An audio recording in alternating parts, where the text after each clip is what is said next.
سيدنا وسندنا ونبينا وشفيعنا وهادينا ومرشدنا ومولانا محمدا عبده ورسوله أرسله بالحق بشيرا ونذيرا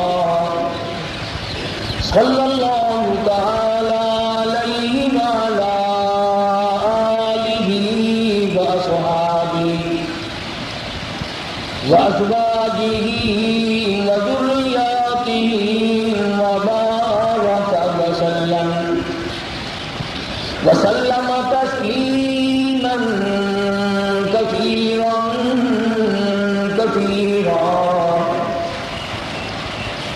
أما بعد فأعوذ بالله السميع العليم من الشيطان الرجيم بسم الله الرحمن الرحيم قد أفلح المؤمنون الذين هم في صلاتهم خاشعون والذين هم عن اللغو معرضون والذين هم للزكاة فاعلون والذين هم لفروجهم حافظون إلا على أزواجهم أو ما ملكت أيمانهم فإنهم غير ملومين فمن ابتغى وراء ذلك فأولئك هم العادون صدق الله مولانا العلي العظيم وبلغنا رسوله النبي الكريم ونحن على ذلك لمن الشاهدين والشاكرين والحمد لله رب العالمين اللهم صل على محمد وعلى آل محمد كما صليت على إبراهيم وعلى آل إبراهيم إنك حميد مجيد اللهم بارك على محمد وعلى آل محمد كما باركت على إبراهيم وعلى آل إبراهيم إنك حميد مجيد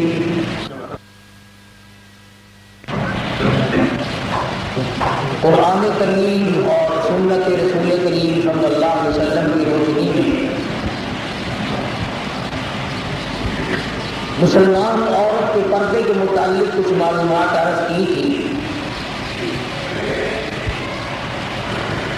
خداوند کریم نے جب ہم سب کو آزاد دیے، دل و دماغ دیا، عقل و شعور بخشا، تو اس نے ہمیں اپنا قانون اور دستور زندگی بھی دیا،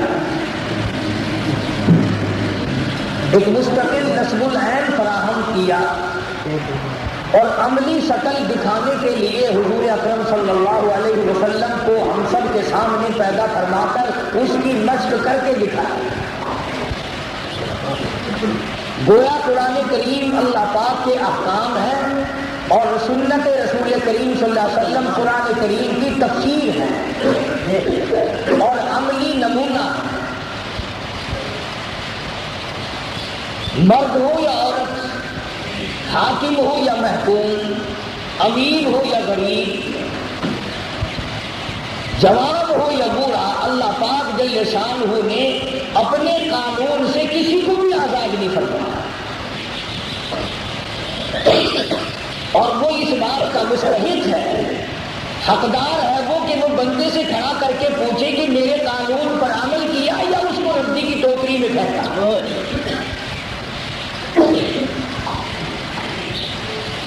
جس کی معلومات رکھنے کے لیے وہ خود نگراں ہے. یہ نہیں کہ انٹیلیجنس یا سی آئی ڈی والے رپورٹ دیں گے تو اللہ کو پتا چلے گا. کسی عمل، کسی فعل، کسی کردار کے کرنے سے پہلے پروردگار عالم کے علم میں ہوتا ہے کہ اب یہ برائی کے لیے چلا. ماں باپ کو کوئی پتہ نہیں، عزیز و اقربا کو کوئی پتہ نہیں، رشتہ داروں کو کوئی پتہ نہیں. اللہ کی ذات اچھی طرح جانتی ہے اب یہ زنا کے لیے گھر سے اٹھا،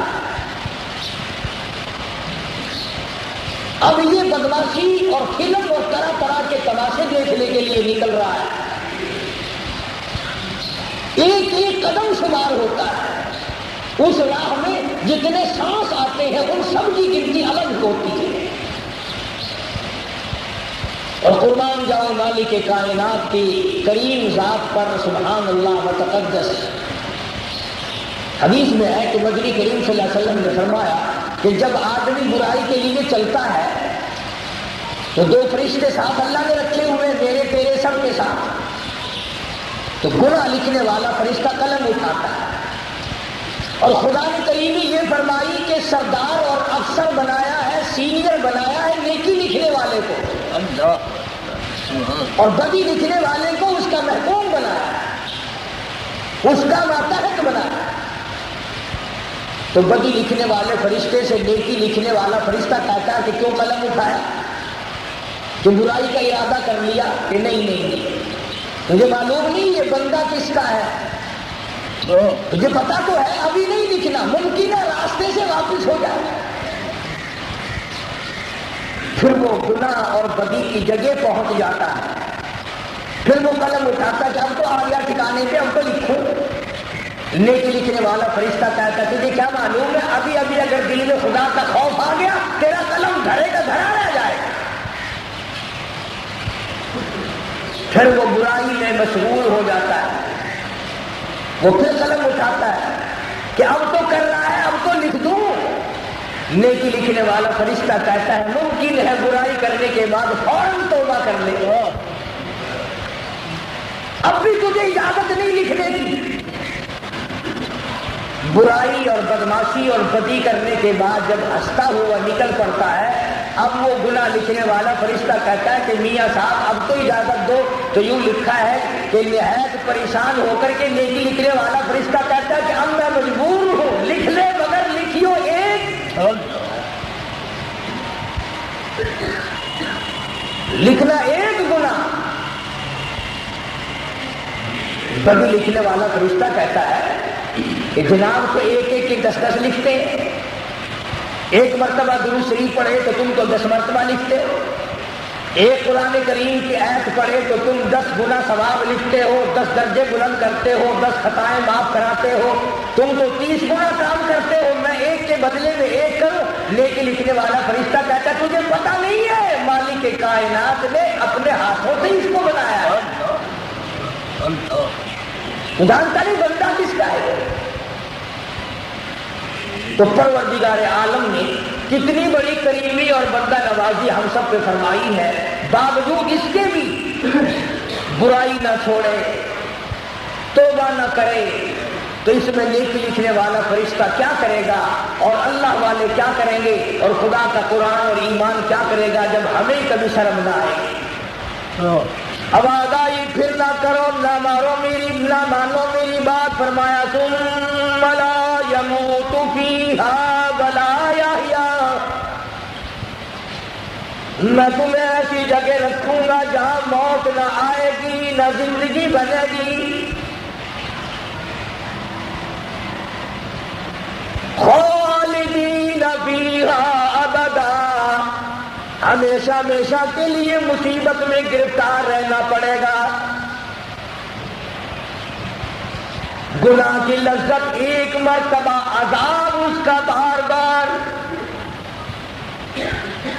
اسی لیے پروردگار عالم نے مرد عورت کو آزاد نہیں چھوڑا، اس کو حیا کا سبق پڑھایا، غیرت کا اس کے اندر مادہ پیدا کیا، خمیر پیدا کیا، اور یہاں تک فرمایا الخبیثات للخبیثین والخبیثون للخبیثات.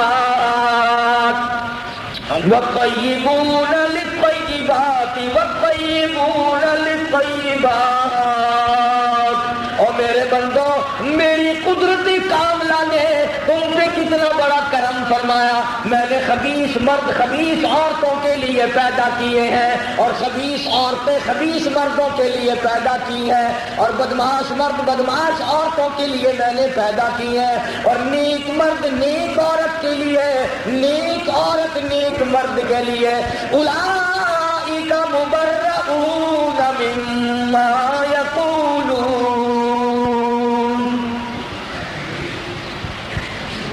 میں نے اپنی قدرت تمہیں بتا دی، سمجھا دی، اب بھی اگر تم الٹ سلٹ بھونکتے پھرو تو میں اس سے بری ہوں۔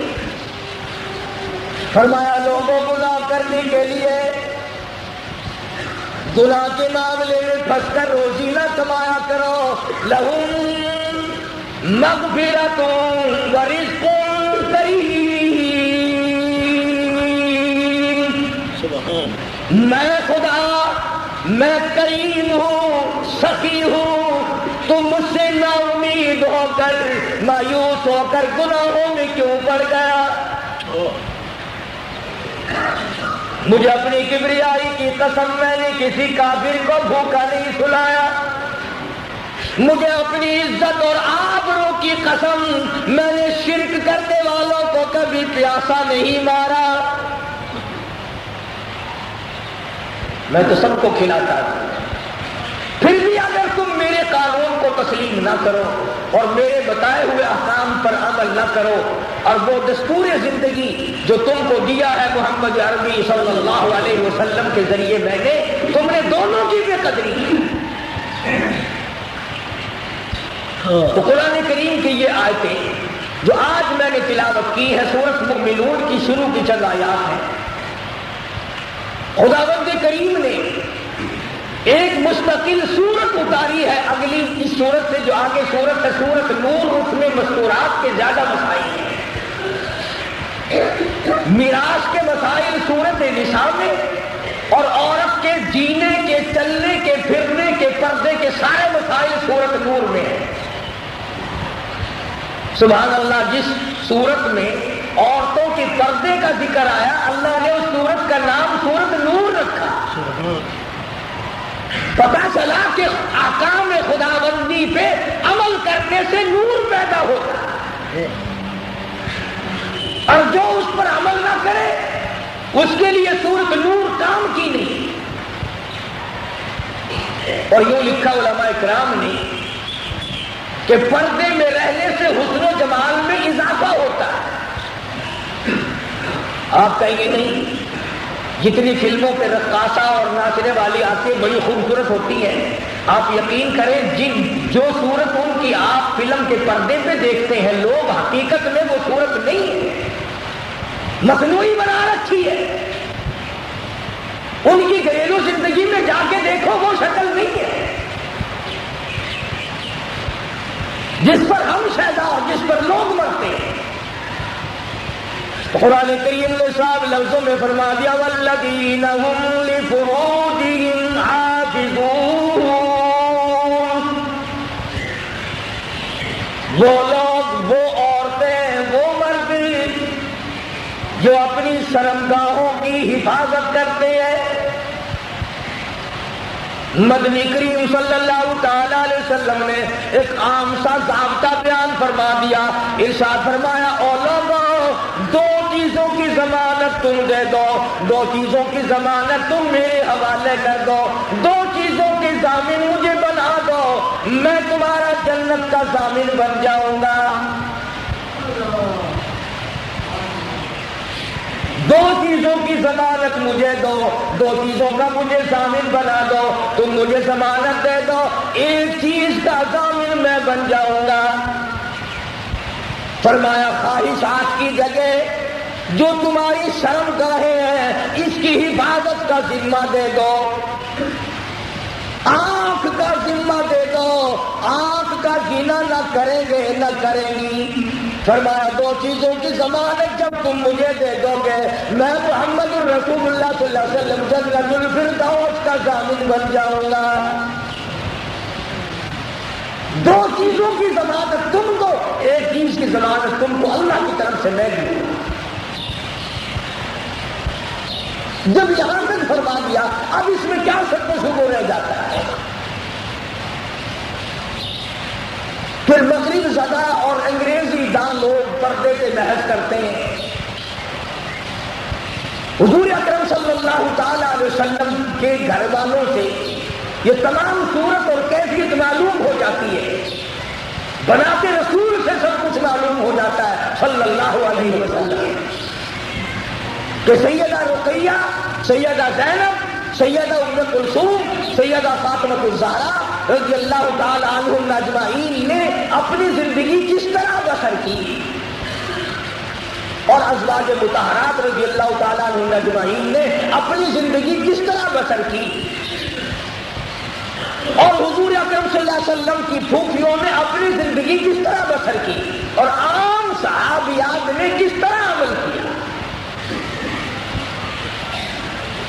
اب دین دو ہی جگہ سے پتہ چلے گا، یا نبی کے گھر والوں سے یا نبی کے صحابہ اور صحابیات سے۔ خدا کی قسم آج ہم حضور کے لائے ہوئے قرآن کی قدر نہیں کرتے، اور اس زمانے کی عورتوں نے حضور کے پسینے کو زمین پہ نہ گرنے دیا۔ سیدہ ام ہانی رضی اللہ تعالی عنہا، وہ کتنی خوش نصیب مائی ہوگی جس کے یہاں حضور صلی اللہ علیہ وسلم دوپہر کے وقت آرام فرماتے ہیں، ساری رات عبادت تلاوت قرآن مجید ہے۔ یا ایھا المزمل قم اللیل الا قلیلا نصفہ او انقص منہ قلیلا او زد علیہ ورتل القرآن ترتیلا۔ اے کالی کملی اوڑھنے والے، رات کو اٹھو، آدھی رات کے وقت اٹھو، کچھ رات باقی ہو جب اٹھو، اور اٹھ کر کیا کرنا ہے؟ میرے محبوب تیری زبان ہو، میرا قرآن ہو، یہاں کھڑے ہو کر تلاوت کیا کرو۔ ساری رات تلاوت میں بیت جاتی ہے۔ اس کے دماغ میں یہ آج بات ہے کہ میرے نبی نے کیا کیا مشقتیں جھیلی امت کے لیے۔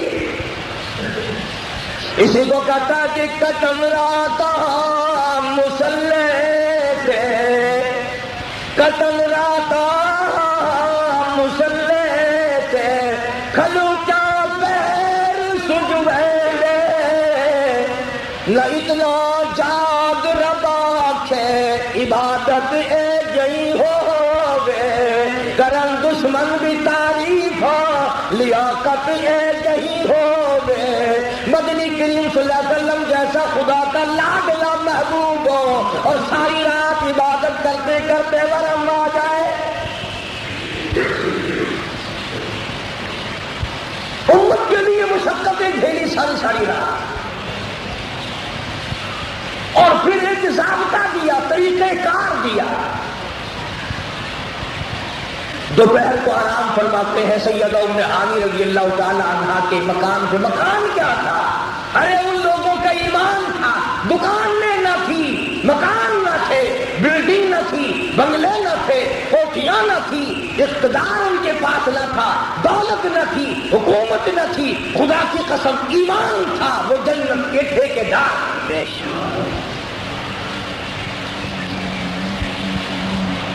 یہ وہ لوگ ہیں جن کے بارے میں مدنی کریم صلی اللہ علیہ وسلم نے فرمایا، جب میرا ایک صحابی جنت کے دروازے پہ آئے گا، 8 دروازے پہ عشق کی آواز لگائیں گے، او آنے والے، او کالی کملی والے کے غلام، ادھر سے آ، ادھر سے آ، ادھر سے آ۔ 8 دروازے کھلے ہوئے ہوں گے۔ اب ایک سوال پیدا ہوتا ہے عورتوں کی طرف سے، اور وہ یہ کہ جی یہ تو صحابہ کے لیے ہوا، ہم کیا کریں؟ ہم صحابی تو بن نہیں سکتے۔ اگرچہ آج کل بد نصیب لوگ کہہ دیتے ہیں کہ فلانے مولوی کی زیارت کر لو تو ایسا ثواب ہوگا جیسے حضور کی زیارت کرنی۔ کئی لوگ یہاں ملتان کے قلعے پہ ہم نے اعلان سنے کہ فلاں بزرگ کی زیارت کر لو تم سارے صحابی بن جاؤ گے. ارے نبوت کی بھی توہین ہے، صحابیت کی بھی توہین.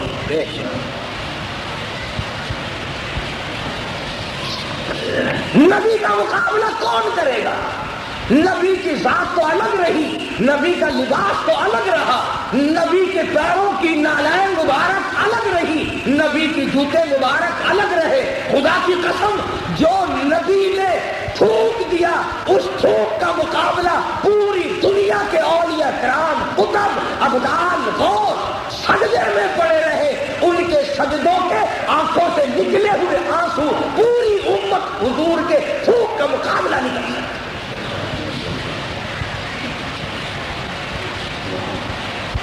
تمہارا کیا ہے؟ تم کو مٹی کا ڈھیر لگا کر جو بیٹھ جائے وہی خدا، وہی مصطفیٰ، وہی صحابی، وہی سب کچھ.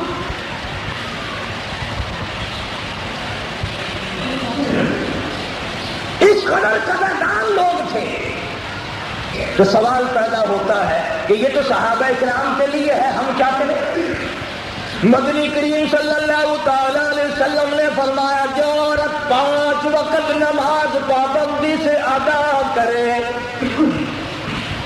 جو مائی 5 وقت نماز پابندی سے ادا کرے، رمضان کے روزے مکمل رکھے،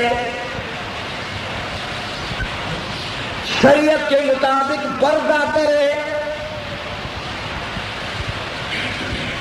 اگلی بات تھوڑی سی کڑوی ہے. یہ فرمایا میرے تیرے نبی، سارے جہان کے نبی سرکار مدینہ صلی اللہ علیہ وسلم نے یوں فرمایا جو عورت اس حال میں مرے کہ اس کا خامد اس سے راضی ہو، جو بھائی اس حال میں مرے کہ اس کا جنازہ اٹھ رہا اور شوہر رو رہا ہو میں اجڑ گیا ہوں، مجھے ایسی عزت والی کہاں ملے گی. اور ایک جگہ پر ارشاد ہوا ہے کہ مبارک ہے وہ عورت جو اپنے خامد کے کندھوں پہ جائے. اس کا یہ مطلب نہیں کہ تم آج جا کر گلا گھونٹ دو، بتاؤ صبح کر کے دو کھا کر پہنچا ہی دیں. فرمایا مبارک ہے وہ مائی جو اپنے خامد کے کندھوں پہ جائے. اور ایک جگہ یوں لکھا مبارک ہے وہ مائی جو اپنے بیٹوں کے کندھوں پہ جائے.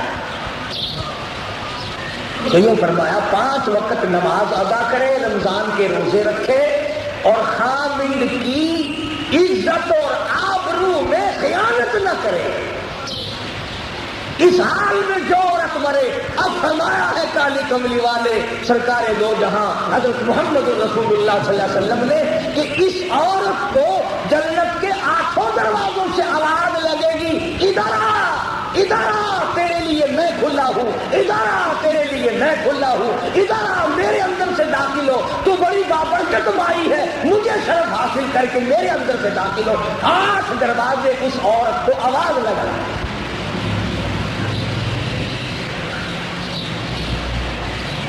اس وجہ سے کہ سارا دین آ گیا کہ خامن جہاں سے منع کرتا ہے وہاں نہ جائے، جس حالت میں جانے آنے کی وہ اجازت نہیں دیتا نہ جائے. کوئی ضروری ہے؟ بدقسمتی سے آج کل تو عورتیں کوشش کر رہی ہیں کہ ہمیں طلاق دینے کا اختیار ہونا چاہیے. اگلے دن گاڑی میں بات کر رہے تھے آدمی کہ بھائی آخر عورت بھی انسان ہے، عورت بھی بندی ہے، جب بندے کو طلاق دینے کا اختیار ہے تو بندی کو بھی طلاق ہونا چاہیے. اصل بات مجھے دیکھ کر چھیڑ رہے تھے تو میں نے ان کو صاف کہا کہ دیکھ لو اگر یہ قانون بن گیا تو بابوؤں کی عورتیں جائیں گی انشاءاللہ، مولوی کی ایک کی نہیں جائے گی.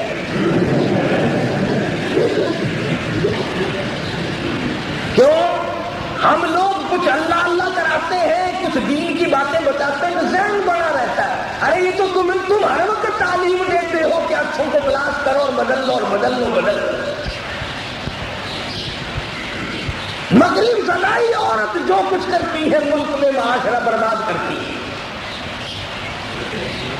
اور قصور ہے ماں باپ کا. ہم تو اس حق میں بھی نہیں کہ مرد طلاق دے. میں یہ کہتا ہوں جس نبی کا تو امتی ہے، جس نبی کا کلمہ پڑھتا ہے، جس نبی نے تجھے ایمان دیا، قرآن دیا، اس نبی نے پتھر کھا کر پھول برسائے، گالیاں کھا کر دعائیں دی، ارے بیٹی کو نیزہ مار کر گرا دیا گیا، کالی کملی والے نے لعنت نہ بھیجی، اور یوں فرمایا طلاق دینے والا اور طلاق لینے والی کلاہما ملعونان، دونوں پہ خدا کی لعنت۔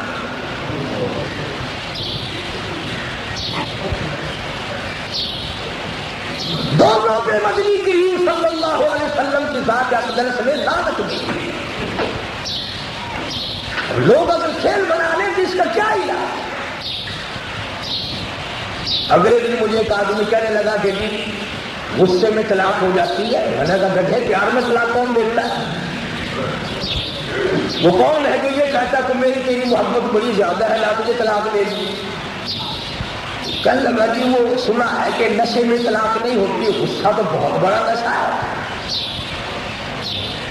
اس وقت تو جلال میں آ جاتے ہیں میاں صاحب۔ اگر وہ میرے جیسا شرارتی کو پاس کھڑا ہوتا ہے نا، دیکھنا طلاق نہ دے رہے اور لگا بھی 300 مرتبہ دے چکا ہوں، بس اگلے دن پھر مسئلوں کے لیے چل پڑتے ہیں۔ ابھی بس وہ یوں کہا تھا کہ میرے گھر سے نکل جاؤ، لوگ کہتے ہیں گواہ کہتے ہیں طلاق دی ہے، اس نے کہا نہیں، مسئلے سن لیتے ہیں لوگ، 3 دفعہ نہیں کہا جی، 1 دفعہ کہا تھا، قصور مولوی کا۔ اب بتائیے مولوی 1 طلاق والا مسئلہ بتائے گا یا 2 طلاق والا، یہ 3 والا مسئلے ہیں، 3 الگ الگ۔ آمادم جان بوجھ کر بدماشی اور بدکاری کرنے کے لیے جھوٹ بولتا ہے۔ کاش وہ اس بات کو سمجھ جاتا کہ مجھے آخرت میں اس کا خمیازہ کس طرح بھگتنا پڑے گا۔ مدنی کریم صلی اللہ علیہ وسلم کے دربار عالیہ میں ایک نوجوان آیا اور آپ نے اس کو نصیحت فرمائی، سبحان اللہ، ارے وہ جوان بھی کتنا خوش نصیب ہوگا جس کو نصیحت سرکار دو جہاں فرما رہے ہیں، وہ جوان بھی کتنا مقدرہ والا ہوگا۔ ادھر چہرے انور کا دیدار کر رہا ہے، ادھر لبوں کی مسکراہٹ دیکھ رہا ہے، مدنی کریم صلی اللہ علیہ وسلم کی زبان مبارک سے نصیحت سن رہا ہے۔ آپ نے فرمایا چوری نہ کرنا، لگا جی بہت اچھا، قتل نہ کرنا، عرض کیا بہت اچھا۔ آپ نے فرمایا شراب نہ پینا، گل لگا جی بہت اچھا۔ پھر فرمایا زنا نہ کرنا، کہنے لگا جی میں نے اتنی توبہ تو کر لی ہے، 1 رہنے دو۔ جتنی آپ نے نصیحتیں فرمائی ہے میں نے سب، اور یقین جانو وہ لوگ حضور سے وعدہ کرنے کے بعد گردن کٹ گئی مگر آقا سے وعدہ خلاف نہ۔ دیکھو اس جوان کے دل میں زنا کے کوئی رمق ہے نا، ساتھ کہنے لگا جی اس سے توبہ نہیں میں کرتا، میرے سے تو ہو ہی جاتا ہے۔ گویا اس کا یہ خیال تھا کہ اگر ہو گیا تو میں حضور سے چھوٹا پڑ جاؤں گا، اور ہم روزانہ لا الہ الا اللہ محمد رسول اللہ پڑھتے ہیں، کلمہ بھی چل رہا ہے اور انشاءاللہ چکلے بھی آباد ہو رہے ہیں، فلم بھی چل رہی ہے اور کلمہ بھی چل رہا ہے، قرآن کریم کی تلاوت بھی ہو رہی ہے، مر گیا کوئی تلاوت آ گئی، شادی آئی تو تنویر آ گئی۔ اللہ غنی، امام الانبیاء کا دربار ہے، مذاق تو نہیں۔ کس طرح سمجھایا ہے صلی اللہ علیہ وسلم، یوں فرمایا اگر تیری ماں کے ساتھ کوئی زنا کرے تو دیکھ سکتا ہے؟ توبہ توبہ توبہ نہیں۔ فرمایا اگر تیری بہن کے ساتھ کوئی بدکاری کرے تو دیکھ سکتا ہے؟ کہنے لگا نہیں۔ فرمایا اگر تیری بیوی کے ساتھ کوئی بدکاری کرے تو دیکھ سکتا کہ نہیں، کہ جن کے ساتھ کوئی بدکاری کرتا ہے یا ارادہ رکھتا ہے آنکھوں سے پانی کے بجائے خون ٹپکے گا، ساری کائنات انسانی 50,000 سال کی سیاسی ہوگی، تباہی پھر جائے گی خلقت خدا کی، مگر میرے تیرے نبی ساری کائنات کے نبی، عرشیوں کے نبی، فرشیوں کے نبی محمد کریم صلی اللہ علیہ وسلم نے فرمایا اس دن بھی 7 قسم کے آدمی اللہ کے عرش کے نیچے چھاؤں میں ہوں گے۔ اس گھبراہٹ والے دن بھی، اس پریشانی والے دن بھی، مصیبت کے دن میں بھی اللہ کے عرش عظیم کے سائے میں ہوں گے 7 قسم کے آدمی۔ ان میں سے یہ بھی ہے کہ خوبصورت عورت دعوت دے، توجہ کرنا، خوبصورت حسین عورت دعوت دے کہ آ ادھر، اور وہ آگے سے جوانیوں کہے اخاف اللہ،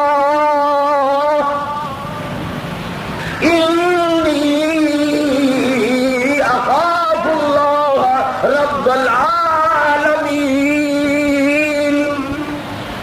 بے شک تو حسن و جمال کی بہتر ہے، تیری آنکھیں نرالی، تیرے لب نرالے، تیرا چہرہ نرالا، تیری چاند دام نرالی، تیری شکل و صورت نرالی، تیری قدر و قامت نرالی، تمام ادائیں نرالی ہے، مست بنانے والی ہے، دیوانہ پروانہ بنانے والی ہے، مگر میرا عذر تو سن لے، انی اخاف اللہ،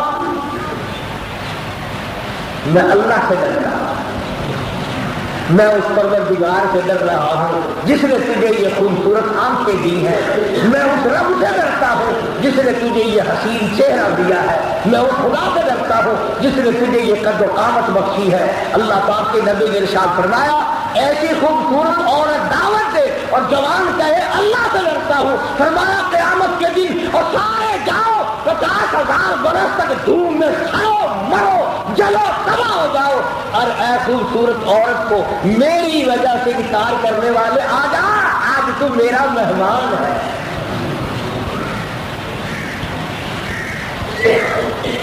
کام بڑا اونچا ہے، خدا کا مہمان بننا کوئی سوکھا ہے، قیامت کے دن سایہ مل جائے گا تو آسان کام ہے۔ اسی طرح سے فرمایا کہ وہ بادشاہ جو عدل کرتا وہ بھی عرش کے سائے میں ہوگا اس دن، اور وہ آدمی جس کی آنکھ اللہ کے خوف سے روتی ہے، ڈرتی ہے، ہر وقت رات کو جانتی ہے، کس قسم کے لوگ عرش عظیم کے سائے میں۔ وہ آتا ہے حدیث پاک میں کہ بڑے بڑے سمجھدار اور بادشاہ اور لکھے پڑے لوگ عرش عظیم کے سائے میں جب ان لوگوں کو پڑا ہوا دیکھیں گے تو حیران ہو کر کہیں گے اچھا تو ہوا لوگ یہ کہ ہمارے محلے کا یہ پاگل کھڑا ہوتا تھا اور وقت مسجد میں لڑا رہتا تھا، ارے آج ہم برباد ہو گئے، یہ مزے کر گیا۔ ہم اس کے جس کو پاگل کہتے تھے، ناسمجھ کہتے تھے، مشکل کہتے تھے، آج پتا چلا کہ اس کی تو رنگ سے بنی ہوئی ہے، ہماری بگڑی ہوئی ہے۔ تو قیامت کے دن بھی اس آدمی کی آنکھ کا احترام ہے جس نے اپنی آنکھ کو غیر محرم عورت سے بچایا، اور میں یہ کہتا ہوں کہ اللہ پاک جس کو بچانے پہ آئے وہی بچتا ہے، اور جس کا ارادہ ہو وہی بچتا ہے، جس کا ارادہ ہو وہی بچتا ہے، ورنہ بڑا مشکل مسئلہ ہے۔ بچنے پہ آئے تو بادشاہ بچ جائے، 100 عورتیں اگر بادشاہ روز منگائے کون انکار کر سکتا ہے؟ چنانچہ آپ لوگوں نے دیکھا بھی ہوگا، کتابوں میں سنا بھی ہوگا، فلانا راجا اتنی عورت رکھتا تھا، فلانے نواز صاحب کے پاس اتنی عورتیں تھیں، فلانے بادشاہ کے پاس اتنی عورتیں تھیں۔ کئی مرتبہ میں سوچتا ہوں پتہ نہیں ان کا دودھ نکال کر بازار بیچا کرتے تھے، کیا کرتے تھے اتنی عورتوں کو اکٹھا کر کے، بڑا بدتمیز، یہ کوئی کمال کی بات ہے، لوگ اس کو کمال کہتے ہیں۔ میں آپ کو بتلاؤں، تمہارے دماغ میں عورتوں کے بھی مردوں کے بھی ایک بات آ رہی ہوگی، وہ کس زمانے کی باتیں کر رہے ہیں قاری صحابہ، ارے وہ زمانہ اور تھا، آج کا زمانہ اور ہے۔ میں تمہیں قریب ایک بادشاہ کی بات بتاؤں، مغلیہ خاندان کا بہت بڑا بادشاہ ہے، سارے ہندوستان سے جس کی حکومت ہے، تمام ہندوستان جس کے حکم کے سامنے سر جھکاتا ہے، فرما رہا ہے، وقت کا بادشاہ ہے، رب ذوالجلال کی قسم خواجہ قطب الدین بختیار کاکی رحمت اللہ علیہ کا مرید ہے۔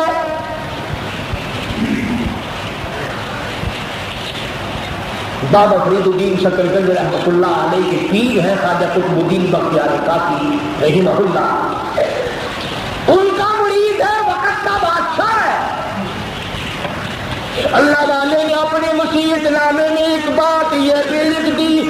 کی نماز زیادہ وہ آدمی پڑھائے جس کی تمام عمر میں کبھی بھی کسی حالت میں بھی سفر میں حضر میں گھر میں ادھر ادھر جاتے میں آتے میں کبھی بھی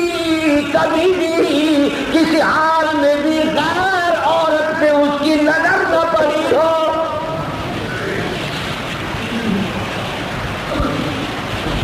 یہ تھے اللہ والا اپنے جنازے کی شرطیں لکھ رہا ہے کہ میرے جنازہ پڑھانے والے کی ایک شرط یہ بھی ہے کہ اس کی آنکھ پاک ہو، اس کا دل پاک ہو، اس کا دماغ پاک ہو، اس کی تمام اعضاء پاک ہو. ہاتھ تو کیا آنکھ نے بھی غیر عورت کو نہ دیکھا.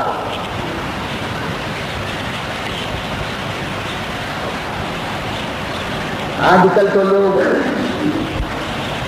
پیروں فقیروں کا روپ دھار کر گھروں میں بیٹھ جاتے ہیں.